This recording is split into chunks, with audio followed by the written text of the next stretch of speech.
Habari yako Mtanzania, habari yako mtazamaji na msikilizaji wa chaneli yetu. Leo tumekuletea taarifa zinazohusu klabu ya Young Africans. Klabu hii inayotokea pale mitaa ya Jangwani jijini Dar es Salaam. Hii klabu bwana, siku ya leo imefanikiwa kutoa majina ya wachezaji ambao msimu ujao hawatakuwa nao katika kikosi chao. Wachezaji hawa moja kwa moja wanaondolewa katika kuhakikisha kikosi chao kinakuwa vizuri kabisa. Na miongoni mwa majina yatakayotajwa hapa, msikilizaji, hauwezi ukaamini kwamba Yanga wamefanikiwa kuachana na hao wachezaji kwa msimu ujao. Moja kwa moja pale tuanze pale na namba moja kabisa. Mchezaji wa kwanza ambao Yanga wamefanikiwa kuachana naye msimu huu ni beki wa kulia Israel Patrick Mwenda.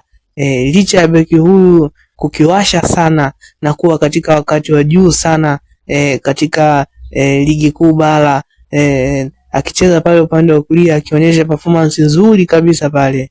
Beki huyu mwenye umri wa miaka 26, Young Africans wameonyesha nia ya kuachana naye na hawataendelea naye msimu unaokuja. Na beki huyu anatarajiwa atatimkia pale katika klabu ya Singida Black Stars ya pale Singida. Na mchezaji wa pili Yanga inatarajia kuachana na Depu. Huyu ni mshambuliaji pale namba 9 kabisa. Yanga inapanga kuachana naye juu ya mwendelezo wake mbaya wa kushindwa kuscore magoli mengi zaidi. Na Yanga ipo tayari kusajili mshambuliaji mwingine ambaye atakuja kuziba ili pengo la Depu. Na tukumbuke kabisa toka ondoke Fiston Kalala Mayele hajapatikana mshambuliaji bora kabisa pale ndani ya Yanga ambaye angeweza kuziba ili pengo vizuri kabisa.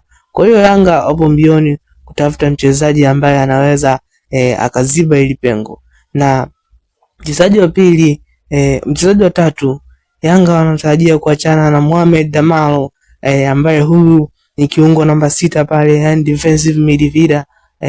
Yanga inapanga kuachana na mchezaji huu pia juu ya kutokuwa na mwendelezo mzuri ndani ya NBC Premier League. Na tukumbuke kwamba toka ondoke pale Alid Aucho ambaye alitimkia pale Singida Black Stars, Yanga hajafanikiwa kupata defensive midfielder bora kabisa ukilinganisha na Alidi Aucho. Kwa Young Africans wapo tayari kuingia sokoni kutafuta mchezaji mwingine ambaye ataweza kuziba ili pengo. Pia mchezaji wa 4 Yanga anapanga kuachana na Shadrack Issa Kaboka ambaye huyu mchezaji huyu ni beki wa pembeni pia naye ambaye mkataba wake unatarajiwa kuisha Julai hii. Mpenzi msikilizaji na mtazamaji, huwezi ukaamini kwamba Yanga inaachana na huyu beki wa pembeni Shadrack Issa Kaboka na ipo tayari kuingia sokoni kusajili wachezaji wengine kabisa ili kuhakikisha kikosi chao kinakuwa safi kabisa kwa ajili ya ushindani wa NBC Premier League kwa msimu unaokuja. Kwa hiyo penzi wasikilizaji na watazamaji na mashabiki wa Young Africans, naomba muwe makini sana kuangalia timu yenu inaenda kufanya usajili gani katika msimu ujao, kwa sababu wachezaji naoondoa ni wachezaji ambao walikuwa bora kidogo katika msimu huu na misimu mingine iliyopita. Na taarifa nyingine ni kwamba Young Africans Sports Club imefanikiwa kukamilisha deal na mchezaji pale kutoka Kenya. Huyu ni raia wa Burkina Faso mwenye umri wa miaka 27 aitwaye Viens Kotiama.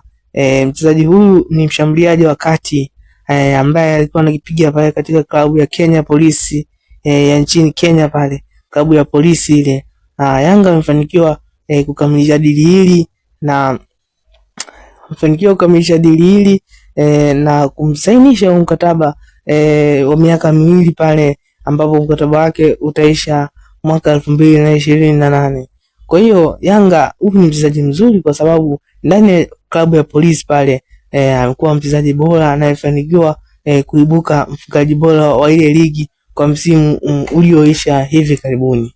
Na mpenzi msikilizaji na mtazamaji, hizo ndizo taarifa ambazo tulikuwa nazo kwa siku ya leo.